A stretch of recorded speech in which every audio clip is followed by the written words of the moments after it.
حضرت مالک بن دینار فرماتے मैंने 60 हज किए। एक हज के मौके पर मैंने बड़ा रश देखा, लाखों का इज्तिमा हुआ। मेरी बातों की समझ तो आ रही है ना आप दोस्तों? जो नहीं बोल रहे उन्हें भी आ रही है ना? अल्लाह जज़ा दे। कहते लाखों का मजमा था तो मेरे दिल में ख्याल आया, मैंने कहा अल्लाह इतने लोग आए हैं, इनका हज कबूल भी हुआ है कि नहीं? फरमाते मैं सोच रहा था तो रात को ना ख्वाब में मैंने किसी कहने वाले को कहते हुए सुना कि सबका कबूल हो गया। बल्ख का रहने वाला मोहम्मद बिन हारून बल्खी है, उसका हज कबूल नहीं। फरमाते शहरों के अलग-अलग खैमे लगते थे। अब भी आप हज करने जाएं तो पाकिस्तानियों की रिहाइशें अलग होती हैं, इंडियन की अलग, बांग्लादेश के अलग, मिस्री, यमनी, सब लोग अलग-अलग रिहाइशें होती, झंडे लगे होते हैं मुल्कों के। कहते मैंने सवेरे उठ के ढूंढना शुरू कर दिया, ढूंढता हूँ वो बंदा मिले। कहते जहाँ बल्ख शहर के लोग रहते थे वहां चला गया तो मैंने लोगों से पूछा तुम में मोहम्मद बिन हारून बल्खी कौन है? लोग कहने लगे वो तो बड़ा नेक आदमी है, परहेजगार है, बड़े भोले भाले, बड़े अल्लाह वाले, रियाज आपको बस हम ही जानते हैं, वो तो बड़ा नेक है, परहेजगार आदमी। मैंने कहा अच्छा कहाँ है?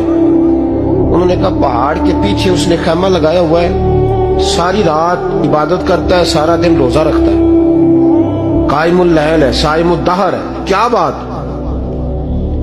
फरमाते मैं उन लोगों की बात सुन के हैरान हो गया कि मुझे क्या बताया गया, ये क्या कह रहे हैं? फरमाते मैं पहाड़ के पीछे गया। हज़रत मालिक बिन दीनार अलैहि रहमा फरमाते हैं जब मैं वहां पहुंचा तो मैंने उस शख्स को मुसल्ले पे बैठे देखा, कसरत इबादत के आसार उसके वजूद पर नजर आ रहे, सीधा बाजू उसका कटा हुआ था। फरमाते 2 रक्ते मुकम्मल करके ना मैंने उसे अस्सलामु अलैकुम कहा तो मुझे कहने लगा वालेकुम अस्सलाम, आप मालिक बिन दीनार हैं? मैंने कहा बड़ी इसकी फिरासत है। फरमाते फिर उसने ठंडी सांस ली, कहने लगा आपको ख्वाब आई होगी कि मेरा हज कबूल नहीं हुआ। फरमाते मुझ पर और बिजली गिरी कि क्या कह रहा? मैंने कहा यार लोग भी तेरी तारीफ कर रहे हैं और तेरी बसीरत भी बड़ी है, तो ये माजरा क्या है? कहने लगा आप ना पूछे। ये कह के उसने रोना शुरू किया, देर तक रोता रहा। मैंने कहा नहीं यार तू बता। कहने लगा नहीं आप ना पूछे, आप नाराज हो गए। मैंने कहा मैं नहीं होता, तू बोलना। कहने लगा हुजूर 24 साल हो गए मुझे हज करते हुए, 24 साल, 24वां हज है मेरा, और हर साल कोई अल्लाह का वली आके बताता है कि जा चला जा तेरा कोई नहीं कबूल होगा। बेपरवाही वेख सज्जन दी, जिथे किसे दी पेश न जावे, उन्हें ताजा माले दर दर रोले, ते मंगतियां तख्त बिठावे, आजम किसे नु कारा मिलदा ही कोई काबे ओ खाली आवे। कहते हैं उसने मुझे कहा हुजूर 24वां हज है, हर साल कोई बताता है। मैंने कहा तेरी गलती। कहने लगा मैं अपनी माँ का नाफरमान। मैंने कहा वाकया क्या हुआ? कहने लगा हजरत अल्लाह ने मुझे दौलत दी, माल दिया, जमीनें दी तो मैं अय्याश हो गया। इमाम मालिक बिन दीनार रहमतुल्लाह अलैह फरमाते हैं मुझसे कहने लगा पैसे आए तो मैं अय्याश हो गया। रमजान का महीना था, असर के बाद मेरी अम्मा इफ्तारी की तैयारी कर रही थी, मैं गया, मैंने कहा शराब पी हुई, अम्मा रोटी दे। अम्मा कहने लगी शर्म कर, शर्म कर, रोजा रखा नहीं तो जिन्होंने रखा है उनका तो ख्याल कर। कहते अम्मा की बात का मुझे गुस्सा लगा।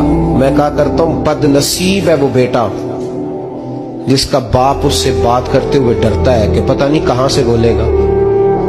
बदनसीब नहीं वो बेटा जिसकी माँ उससे बात करते हुए सहम जाती है कि पता नहीं कौन सी बोली बोलेगा। बदनसीब नहीं कि माँ बाप भी जिससे खोल के बात ना कर सके। हजरत मालिक बिन दीनार से कहने लगा अम्मा ने जब कहा ना शर्म कर तो मुझे गुस्सा आया, मैंने माँ को थप्पड़ मारा और मेरी माँ जलते हुए तंदूर में गिरी। लोगों ने मुझे पकड़ के अंदर बंद कर दिया कमरे में। सारी रात में शोर सुनता रहा पर नशे में धुत रहा। सवेरे आंख खुली तो मेरी बीवी बैग बांध रही थी। मैंने कहा कहाँ जा रही हो? कहने लगी जो माँ का नहीं बना मेरा कैसे बनेगा। मैंने